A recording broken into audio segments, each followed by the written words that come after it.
తేజో విరాజితమైన ముఖార విందం,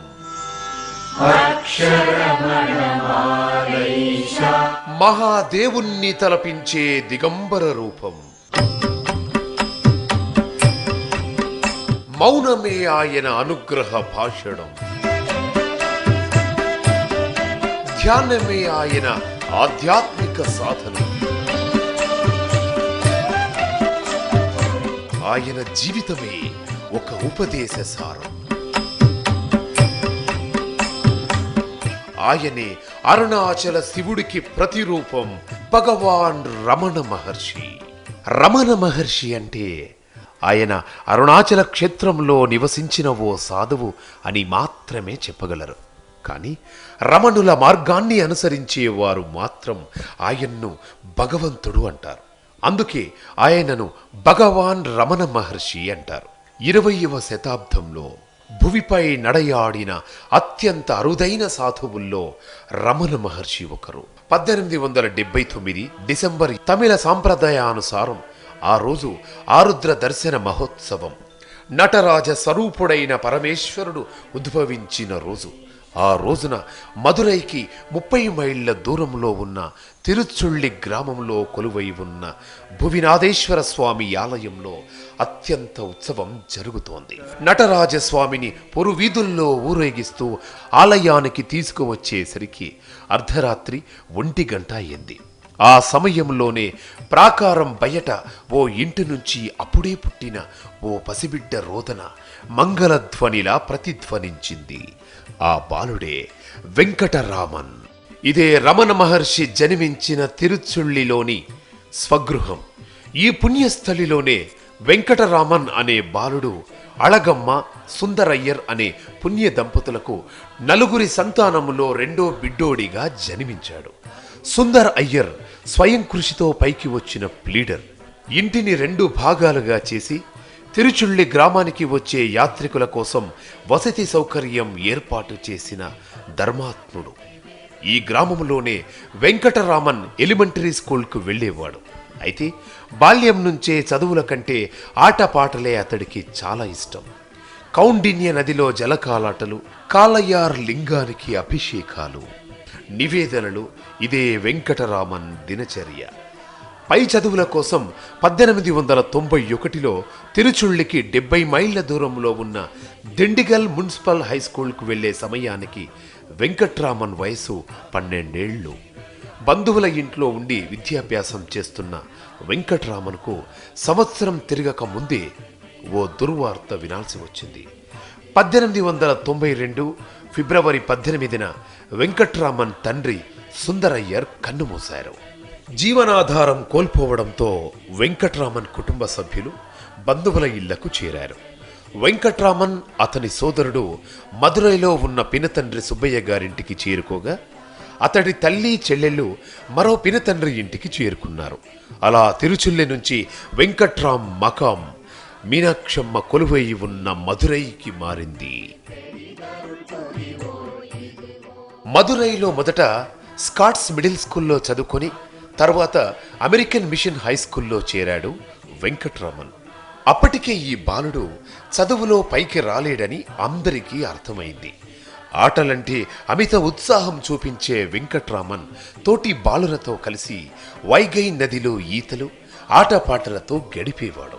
అయితే 1895 నుంచి ఆ బాలుడి జీవితంలో అనూహ్య సంఘటనలు జరగడం ప్రారంభమయ్యాయి. ఆ ఏడాది నవంబర్లో ఓ బంధువు మదురైకి రాగా ఎక్కడి నుంచి వస్తున్నారని వెంకట్రామన్ అడిగాడు. అరుణాచలం నుంచి అని అతడి సమాధానం. అప్పటి వరకు అరుణాచలం అనే ఓ క్షేత్రం అత్యంత పవిత్రమైందని మాత్రమే వెంకటరామన్కు తెలుసు. కానీ అక్కడికి వెళ్ళవచ్చుననే విషయం తెలియదు. ఆ విషయం అతడిలో ఓ ఉత్తుంగ తరంగాన్ని సృష్టించింది. పినతండ్రి ఇచ్చిన 63 నాయనార్ల చరిత్రను తెలిపే పెరియ పురాణం చదవడంతో తాను భక్తి మార్గంలో పయనించాలని సంకల్పించుకున్నాడు వెంకట్రామన్. కొద్ది నెలలకే ఆ కోరిక పరాకాష్ఠకు చేరింది. వెంకట్రామన్ ఓ రోజు మేడపై ఉన్న గదిలో ఉండగా అతడికి తీవ్రమైన మరణ భయం ఆవహించింది. తాను చనిపోతానేమోనని అనుకున్నాడు. కానీ ఆరోగ్యం మాత్రం బాగానే ఉంది. ఊహించని ఆ సంఘటన అతనిలో ఓ కొత్త ఆలోచనను రేకెత్తించింది. మరణం అంటే ఏమిటి? చనిపోయేదెవరు? ఇది శరీరమా లేక ఆత్మ అన్న ముఖ్య ప్రశ్నలు అతడి మనసులో రేకెత్తాయి. శరీరం వేరు, ఆత్మ వేరు అన్న సత్యం అతడిలో స్ఫుటంగా స్ఫురించింది. ఆ క్షణం అతడి దృష్టి పరమాత్మపై కేంద్రీకృతమైంది. చదువుతో పాటు ఆహారం, ఆకలిపై కూడా ఆసక్తి తగ్గిపోయింది. ప్రతిరోజు సాయంత్రం మీనాక్షి అమ్మవారి సన్నిధికి వెళ్ళి గంటల తరబడి అమ్మవారిని, సుందరేశ్వర స్వామిని చూస్తూ గడిపేవాడు. 1896 ఆగస్టు 20వ తేదీన అతడి జీవితంలో అత్యంత క్లిష్టమైన పరిస్థితి. ఇంగ్లీష్ గ్రామర్ పాఠం రాద్దామని ఎంతో ప్రయత్నించాడు. కానీ చదువు నిష్ఫలత్వం గ్రహించిన అతడు కాగితాలను విసురుగా తోసివేసి ధ్యానంలో లీనమయ్యాడు. అతడి ప్రవర్తనను గమనించిన అన్న, సాధువులా బతికేవాడికి ఈ చదువు సంధ్యలు ఎందుకో అని చిరాకు పడ్డాడు. ఆ మాటల్లోని సత్యాన్ని గ్రహించిన వెంకట్రామన్ మనసులో అరుణాచలంకు వెళ్లాలనే సంకల్పం కలిగింది. స్పెషల్ క్లాస్ ఉన్నది వెళ్లాలని అన్నతో చెప్పి బయలుదేరుతున్న వెంకట్రామన్కు కాలేజ్ ఫీజు కట్టమని 5 రూపాయలు ఇస్తాడు అతడి అన్నయ్య. ఆ డబ్బు తీసుకొని తాను భగవంతుడి అన్వేషించేందుకు ఇల్లు విడిచి వెళుతున్నానని లేఖ రాసి బయలుదేరుతాడు వెంకట్రామన్. నా తండ్రి ఆజ్ఞ మేరకే ఆయనను అన్వేషించడానికి బయలుదేరుతున్నాను. నేను తలపెట్టిన ఈ పుణ్యకార్యానికి ఎవరూ చింతించాల్సిన అవసరం లేదు. ధన వ్యయం చేయనక్కర్లేదు. మీ కాలేజీ ఫీజు కట్టబడటం లేదు అంటూ రమణ మహర్షి స్వహస్తాలతో రాసిన లేఖ ఇదే. తిరువణ్మలై క్షేత్రానికి నేరుగా రైలు ఉందని తెలియక ఎన్నో స్టేషన్లు మారుతూ తన ఆత్మజ్ఞాన ప్రస్థానాన్ని ప్రారంభించాడు వెంకటరామన్. అలా మార్గమధ్యంలో తిరుక్కోవిలూర్కు చేరుకొని అరయని నల్లూరు ఆలయాన్ని, కీలూరు ఆలయాన్ని సందర్శించాడు. డబ్బులు లేకపోవడంతో మార్గమధ్యంలో ఒక వ్యక్తి వద్ద తన కెంపుల చెవిపోగులు తాకట్టు పెట్టి 4 రూపాయలు అప్పు చేసుకున్నాడు. అలా 1896 సెప్టెంబర్ 1న తిరువణ్మలై క్షేత్రంలో తొలిసారిగా అడుగుపెట్టాడు 17 ఏళ్ల వెంకట్రామన్. అలా అడుగుపెట్టిన తరువాత ఆయన మళ్ళీ ఆ ఊరు వదిలి ఎప్పుడూ కాలు బయట పెట్టలేదు. అరుణాచలంలో అడుగిడిన వెంటనే ఆనంద ఉద్వేగాలతో ఒక్క పరుగున అరుణాచలేశ్వరుడి సన్నిధికి చేరుకున్నాడు. స్వామిని దర్శించిన తరువాత అయ్యంకుళం కోనేరులో స్నానమాచరించాడు. తన వద్ద ఉన్న వస్తువులను, డబ్బును, ఆఖరికి కౌపీనం మినహా వేసుకున్న దుస్తులను సైతం కోనేరులోకి బారేశాడు. రమణ మహర్షి ధనాన్ని తాకడం అదే ఆఖరుసారి.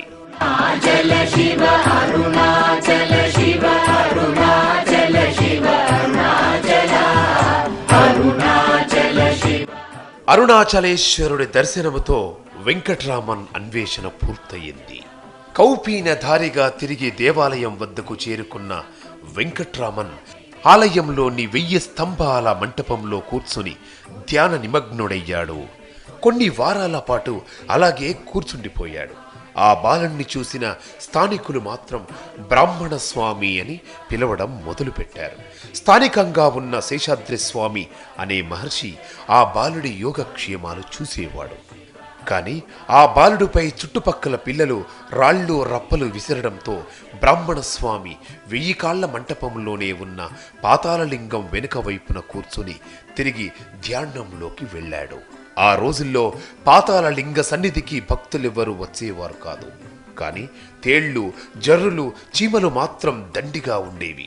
అవి కుట్టడంతో ఆ బాలుడి శరీరం ఘాట్లు తేలింది. అయినప్పటికీ ఆత్మానందంలో మునిగిన బ్రాహ్మణ స్వామిని ఆ నరకపు ప్రాయపు బాధ కదిలించలేకపోయింది. కొన్ని రోజులకు ఆ బాలుణ్ణి గమనించిన ఓ భక్తుడు సపర్యాలు చేసి బాగోగులు చూసుకున్నాడు. ఆ తరువాత 6 నెలల పాటు ఆలయ పరిసరాల్లోనే బ్రాహ్మణ స్వామి గడిపాడు.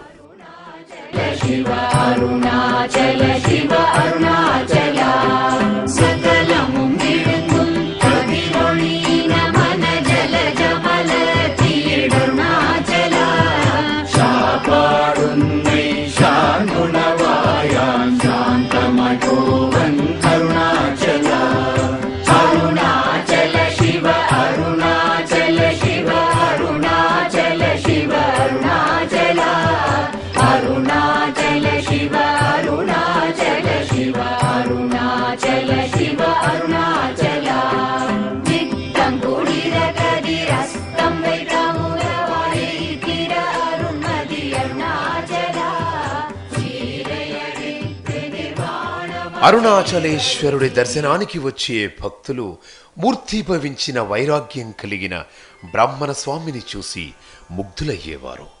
భక్తుల నుంచి ఇబ్బందులు ఎదురు కావడంతో 1897లో బ్రాహ్మణ స్వామి తన మకాంను అరుణాచలంలోని గురుమూర్తం ఆలయానికి మార్చాడు. అక్కడే 2 ఏళ్ల పాటు నివసించాడు. బ్రాహ్మణ స్వామిగా పేరు తెచ్చుకున్న వెంకటరామన్ ప్రతినిత్యం మౌనం పాటించేవాడు. రోజుకు 1 కప్పు అన్నం మాత్రమే ఆహారంగా స్వీకరించేవాడు. శరీర ధ్యాస లేకపోవడం చేత జుట్టు జడలు కట్టి ఉండేది. దేహం దుమ్ము పేరుకుపోయి ఉండేది. ఈ సమయంలో పళనిస్వామి అనే సాధువు బ్రాహ్మణ స్వామికి దగ్గరుండి సపర్యలు చేసేవాడు.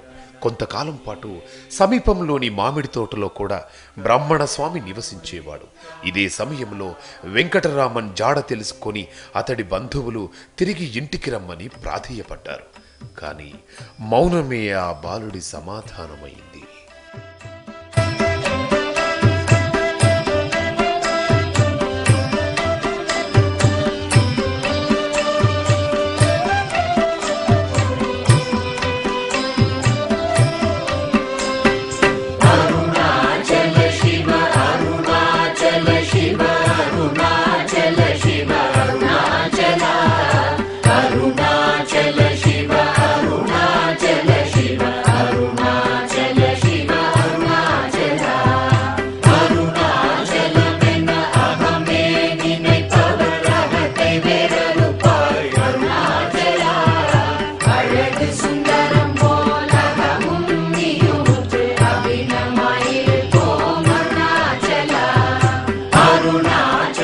పద్దెనిమిది 1898లో గురుమూర్తం నుంచి పవళకుండ్రు శివాలయానికి తన మకాం మార్చాడు బ్రాహ్మణ స్వామి. ఇక్కడ ఉన్నప్పుడే అతని తల్లి అళగమ్మ కొడుకు కోసం వచ్చింది.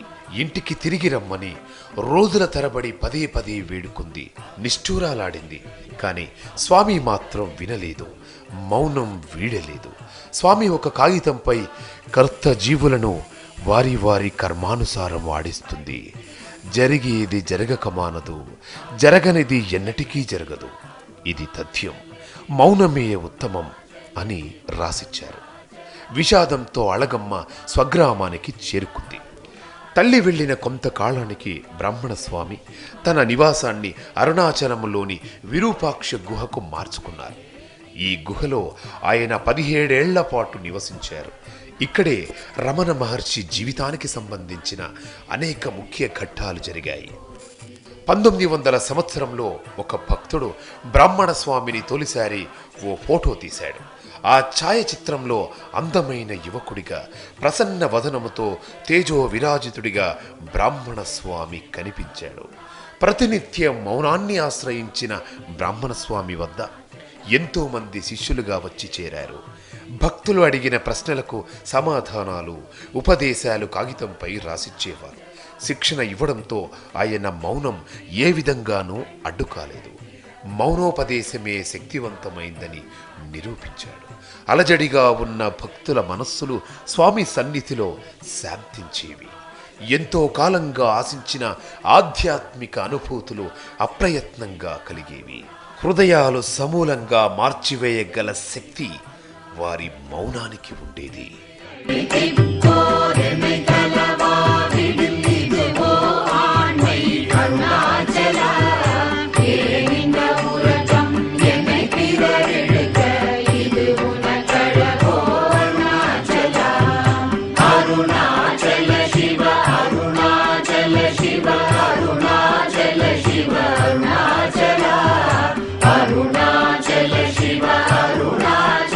Shiva, Arunachal Shiva,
స్వామివారిని దర్శించిన మొదటి విదేశీయుడు పోలీసు అధికారి ఎస్హెచ్ హంఫ్రీస్. ఆయన ఇంగ్లాండ్లో ఉన్న తన స్నేహితులకు ఇలా ఉత్తరం రాశారు. ఆ గుహ చేరిన మేము వారి పాదాల చెంత మౌనంగా కూర్చున్నాం. ఆయన సన్నిధిని నేను దేహస్థితిని పొందినట్లు గ్రహించాను. ఒక్క అరగంట సేపు తన గంభీర ధ్యాన స్థితి నుంచి చెదరని వారి కన్నుల్లోకి మేం చూస్తూనే ఉన్నాం. వారి దేహం మానవ మాత్రం కాదది, భగవంతుని ఉపకరణ మాత్రమేనని మాకు అర్థమైంది. అచేతనంగా కూర్చొని ఉన్న వారి శరీరం నుంచి భగవంతుడు బ్రహ్మాండమైన శక్తిని ప్రవహింపచేస్తున్నాడు. వర్ణింప సాధ్యం కానిది ఈ అనుభూతి అని చెప్పాడు.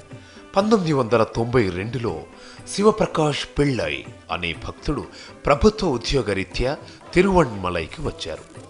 విరూపాక్ష గుహలో బ్రాహ్మణ స్వామిని దర్శించి ఎంతో ప్రభావితులయ్యారు. ఆ సమయంలో 14 ప్రశ్నలు వేశారు. శివప్రకాష్ పిళ్ళై వాటన్నిటికీ కాగితంపై సమాధానాలు రాసి ఇచ్చారు. బ్రాహ్మణ స్వామి ఆ సమాధానాల సంకలనమే నేను ఎవరు అనే పేరిట ప్రసిద్ధిగాంచింది. భగవాన్ రమణ మహర్షి తొలి ఉపదేశంగా భక్తులు ఈ పుస్తకాన్ని భావిస్తుంటారు. 1903లో తన తపస్సాధన కోసం తిరువణ్మలై క్షేత్రానికి చేరుకున్నారు సంస్కృత మహాపండితులు శ్రీ గణపతి మునీంద్రులు. అన్నామలైకు చేరుకున్న తరువాత బ్రాహ్మణ స్వామిని పలుమార్లు దర్శించారు. కానీ 1907లో జరిగిన ఓ సంఘటన బ్రాహ్మణ స్వామిని రమణ మహర్షిగా మార్చింది. ఆ సంవత్సరంలో శ్రీ గణపతి మునీంద్రులకు కొన్ని సందేహాలు ఉత్పన్నమయ్యాయి. ఒకనాటి మధ్యాహ్నం బ్రాహ్మణ స్వామి వద్దకు వెళ్ళి తపస్సు అంతరార్థం తెలియజేయాల్సిందిగా ప్రార్థించారు గణపతి మునీంద్రుడు. నేను అన్న భావన పుట్టే చోటును గమనిస్తే మనస్సు అందులో లీనమవుతుంది. అలాగే మంత్రజపం చేస్తున్నప్పుడు ఆ మంత్రం పుట్టే చోటునందు మనస్సు లీనమవ్వడమే తపస్సు అని వివరించారు. గణపతి మునిని అనిర్వచనీయమైన ఆనందంలో ముంచివేసింది. అప్పటికప్పుడు స్వామివారిని భగవాన్ శ్రీ రమణ మహర్షి అని గణపతి మునీంద్రులు సంబోధించారు. సంస్కృత శ్లోకాలతో కీర్తించారు. అప్పటి నుంచి బ్రాహ్మణ స్వామి పేరు భగవాన్ రమణ మహర్షిగా మారిపోయింది. భక్తులు భగవాన్ అని పిలుచుకునేవారు. అరుణాచల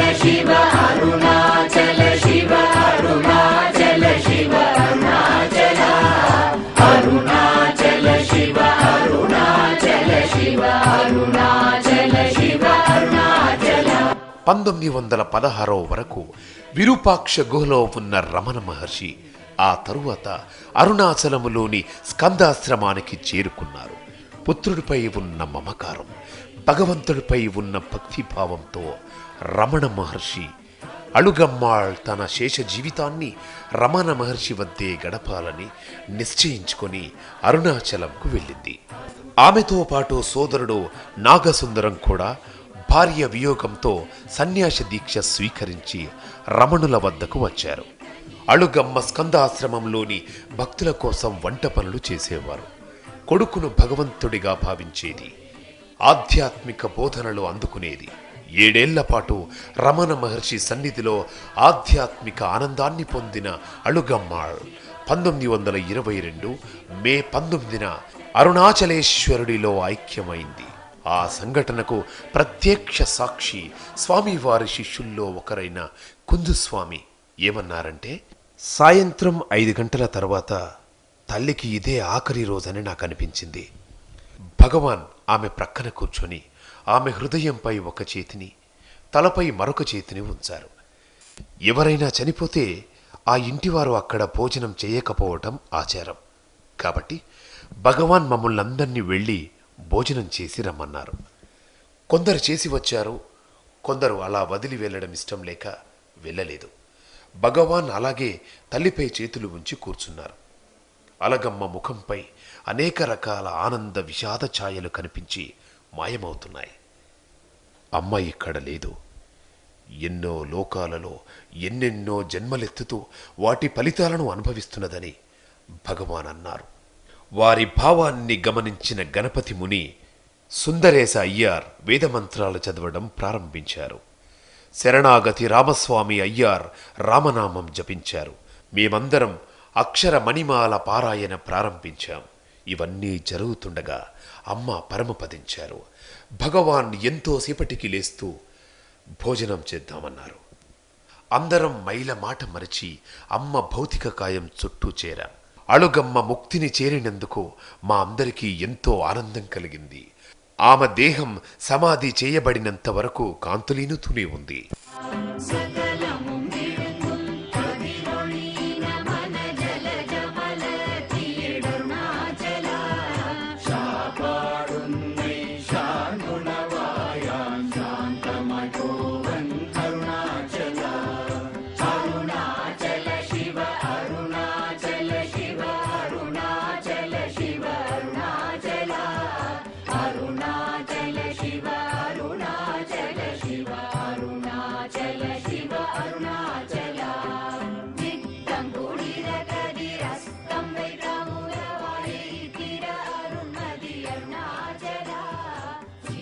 అలగమ్మ పార్థవ దేహానికి అరుణాగిరి కొండల దిగువన సాంప్రదాయానుసారం సమాధి చేశారు.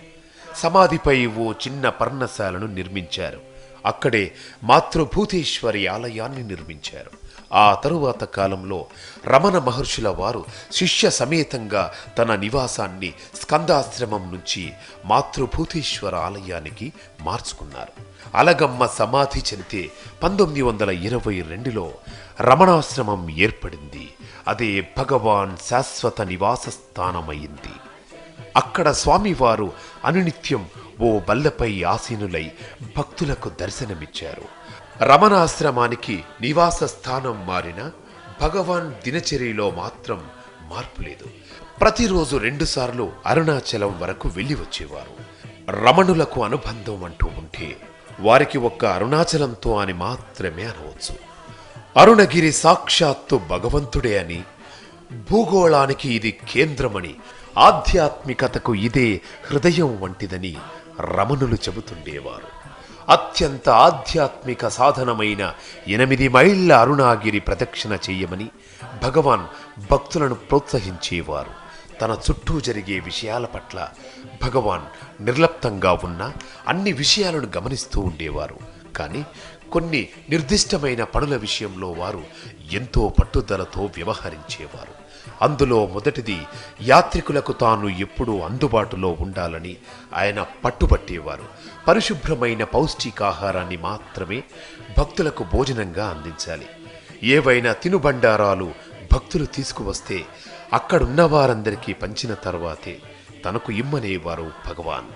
ఆయన సన్నిధిలో జాతి, కుల, మత విచక్షణ, రాజు, పేద, సన్యాసి, గృహస్థులకు భేదం ఉండేది కాదు.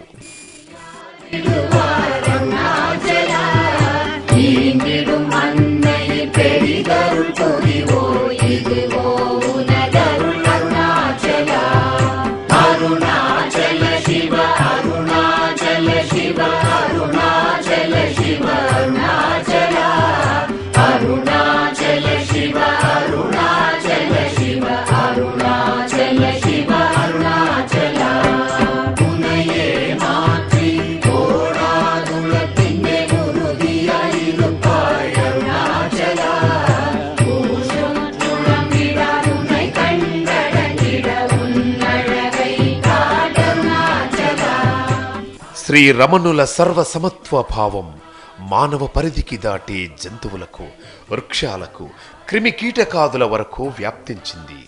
భగవానుకు మూగజీవాలంటే ఎంతో సహృద్భావం ఉండేది. గోవులు, కుక్కలు, కోతులు, నెమళ్ళు, ఆఖరికి తేళ్ల వంటి విషజీవులు కూడా భగవాన్ వద్ద నిర్భయంగా వచ్చేవి. వాటి మౌన భాష ఆయనకు అర్థమయ్యేది. ఆయన మాటలు వాటికి అర్థమవడమే కాక వాటి ఆజ్ఞను పాటించేవి. కోతుల మధ్య వివాదాలను స్వామి పరిష్కరించేవారు. చిరుతలు పాములతో మాట్లాడేవారు. సమస్త జంతుజాలం వారి కరుణను చూరగొని వారి సన్నిధిలో బుద్ధిగా మసలుకునేవి. అన్ని జీవులు సమానమేనని, రమణాశ్రమంలో తన వద్దకు వచ్చే వాటికి సమాన ప్రతిపత్తి ఇవ్వాలని అనేవారు భగవాన్. జంతువులు సైతం ముక్తిని పొందగలవని రమణ మహర్షి నిరూపించారు. ఇందుకు నిదర్శనం గోలక్ష్మి జీవితమే. గోలక్ష్మి అనే ఆవుకు రమణ మహర్షి అంటే ఎంతో భక్తిభావం. ఆ ఆవుపై భగవాన్ ఎంతో ఆదరణ ఆప్యాయత చూపేవారు. ఆశ్రమంలో 20 సంవత్సరాల గోలక్ష్మి రమణుల సన్నిధిలో గడిపేది. ఆ ఆవు అవసాన సమయంలో భగవాన్ దాని దగ్గరకు వెళ్ళి, అమ్మా లక్ష్మి, నీ దగ్గరగా నేను కూర్చోవాలా అంటూ ఆమె తలను తన ఒడిలో తీసుకొని దానిపై ఆదరణ చూసి వెళ్ళిపోయారు. కొంతసేపటికి గోలక్ష్మి శాంతంగా దేహాన్ని చాలించింది. ఆ గోవు అంత్యక్రియలు ఘనంగా జరిపి సమాధి చేశారు. సమాధిపై రాతితో చెక్కిన గోలక్ష్మి విగ్రహాన్ని ప్రతిష్ఠించారు. గోలక్ష్మి ముక్తి పొందిందనేందుకు సూచికగా భగవాన్ స్వయంగా రాసిన ఓ శ్లోకం సమాధి గోడపై దర్శనమిస్తుంది.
భగవాన్ ఎప్పుడు ఎంతో శుచిగా శుభ్రంగా ఉండేవారు. ఏనాడు ఏ విషయంలోనూ కాల నియమాన్ని దాటలేదు. వారు ఏ పదార్థం వృధా కానిచ్చేవారు కాదు. ఒక్క బియ్యపు గింజ నేలపై వృధాగా కనిపించినా దాన్ని తీసి యథాస్థానంలో ఉంచేవారు. భగవాన్ ఏ పని చేసినా ఎంతో శ్రద్ధతో త్వరగా ముగించేవారు. పూర్ణ శుద్ధ పరబ్రహ్మలో లీనమై ఉండటం, చెదరని శాంతి, తృప్తి వారి సొంతమవడం వల్ల సన్మానాలు, గౌరవాలు వారిని ఏమాత్రం కదిలించేవి కావు. ఆయన వ్యక్తిత్వం ఎప్పుడూ పరిపూర్ణమే. వారి వ్యక్తిత్వం యొక్క ప్రత్యేకత ఏంటంటే అది దైవీకమైంది. ఆ దైవత్వమే ప్రపంచం నలుమూలల నుంచి వేల కొలది ప్రజలను వారి సన్నిధికి ఆకర్షించసాగింది. వారి మౌనం, దివ్య సన్నిధి శక్తివంతమై ఎందరో జీవుల ఆర్తిని పోగొట్టి ఆత్మజ్ఞానమనే ఆధ్యాత్మిక సాఫల్యాన్ని అందుకునేటట్టు చేసింది. ఎన్నో దివ్య దృశ్యాలు కలగవచ్చు, నాదాలు వినబడవచ్చు, దూరదృష్టి, దూరశ్రవణాదులు అనుభవంలోకి రావచ్చు. అదృశ్యత, శూన్యతలో వస్తువులను గుర్తించడం మొదలైనవి సాధించనూవచ్చు. కానీ మనస్సు పరమాత్మ స్థానమైన హృదయంలో లయమైతే కానీ పరమసత్యం యొక్క జ్ఞానం అనుభవించి పూర్ణులు కాలేరు. అని భగవానుల ఉపదేశం. ఆత్మ సాక్షాత్కారానికి వారు అనేక సాధనాలు ప్రస్తావించిన ఆత్మ విచారణ మార్గమే పరమశ్రేష్టమని తెలిపేవారు. భగవాన్ వద్దకు అన్ని మతాల వారు వస్తుండేవారు. వారెవ్వరినీ తన మతాన్ని మార్చుకోమని ఎప్పుడూ అనలేదు. భగవాన్ వారి ప్రశ్నలన్నింటినీ సావధానంగా విని చివరకు నెమ్మదిగా వారిని ఆత్మ విమర్శకు పూనుకోమని, నేను ఎవరో తెలుసుకుంటే అన్నీ తెలుస్తాయని బోధించేవారు. ఆనందం గురించిన ఒక ప్రశ్నకు బదులుగా భగవాన్, ఆనందమే నీ సహజ స్వరూపం. నీ శరీరముతో మనస్సుతో తదాత్మ్యం చెంది దాని బంధాలను నీకు ఆరోహించుకొని దుఃఖిస్తున్నావు. నీ ఆత్మను తెలుసుకొని నిరతిశయానంద భాండాగారపు తలుపులు తెరువు.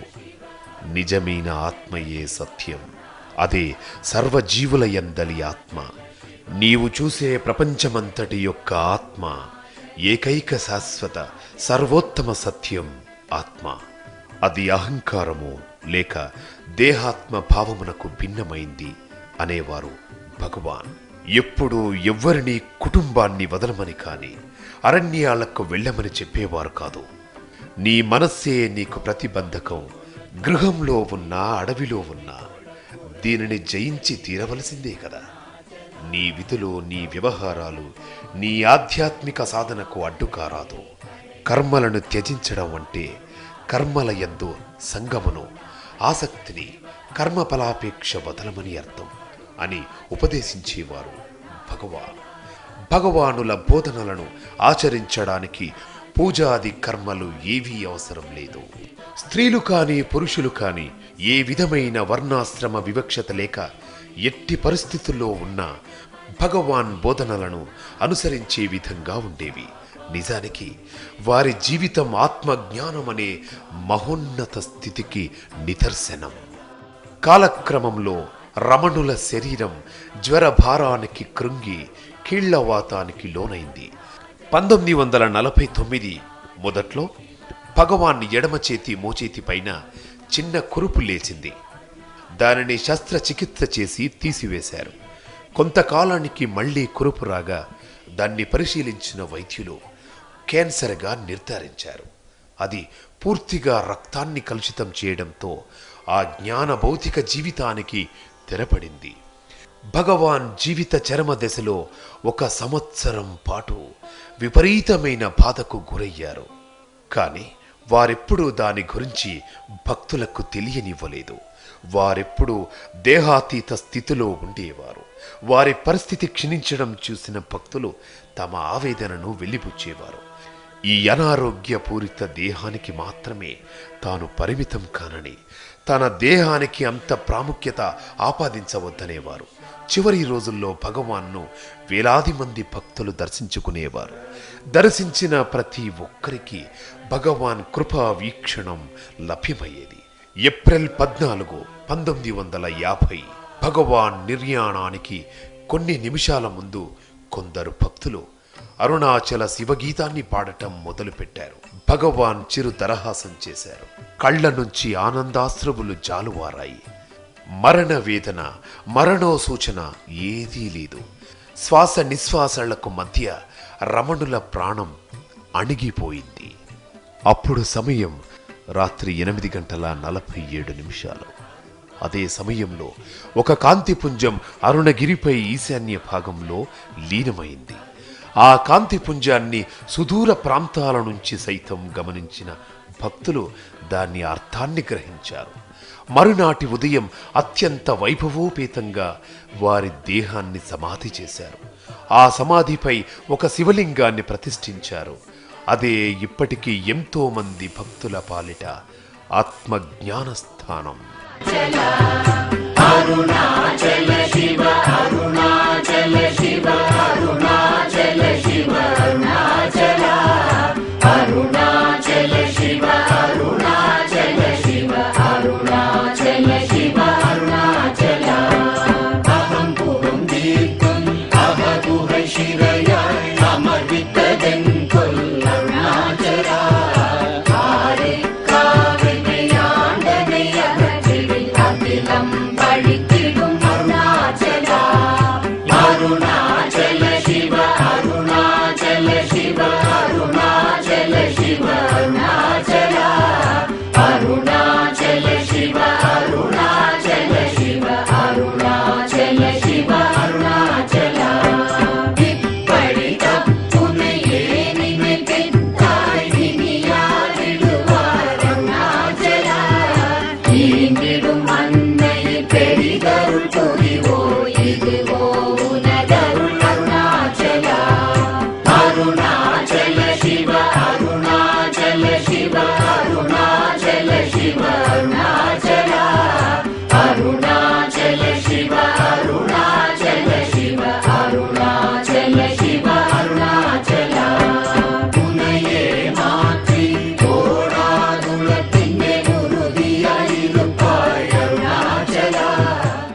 నేను చనిపోతాను అని అనుకుంటున్నారు.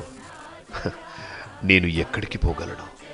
ఇక్కడే ఉంటాను అన్న భగవాన్ పలుకులు ఎంత సత్యమో రమణుల అంతర్ధానం తరువాత భక్తులకు అర్థమైంది.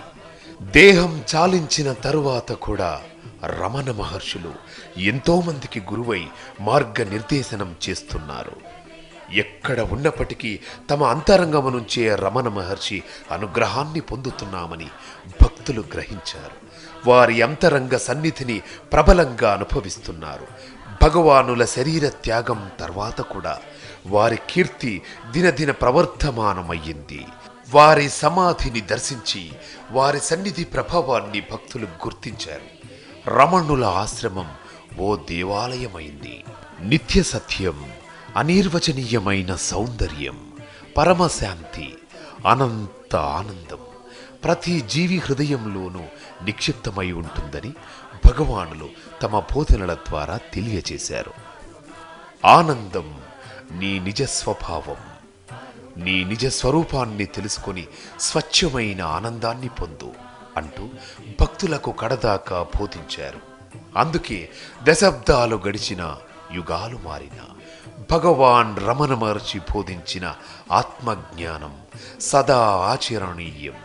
ఆయన చూపిన మార్గదర్శనమే మనకు ఉపదేశ సారం.